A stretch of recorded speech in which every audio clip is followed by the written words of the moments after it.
Which of the following answers listed below refers to a secure replacement for Telnet? Well, Telnet, if you don't know what it is, it's a protocol for accessing remote computers. So let's say you're in California, you have a client in Nevada, you can remote desktop into their computer. However, it transmits data in clear text, meaning it's not very secure, highly vulnerable to people eavesdropping on your data. They could take it, they could use it. So it's generally considered very insecure and should be avoided. So which of the answers is a secure replacement for Telnet? Well, we have CHAP, FTP, SNMP, and SSH. Let's go over the incorrect ones first. Let's look down the list. So let's start with CHAP. CHAP is a challenge handshake authentication protocol, and it's an authentication protocol usually used for point-to-point connections. So if you're remote desktoping somewhere, that's pretty good.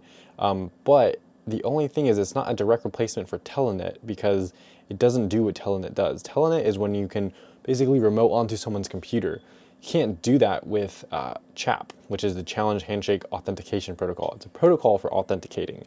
It's not a replacement for a remote desktop session.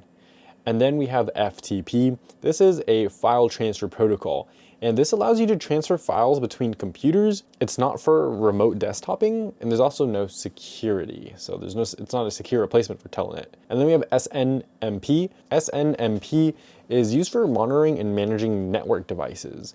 Now, newer versions of SNMP include security features. However, it's not designed as a replacement for what Telnet does, kind of like FTP. It's not a replacement. And then we have SSH, Secure Shell. And Secure Shell encrypts all communication between yourself or someone else, right? This client and the server.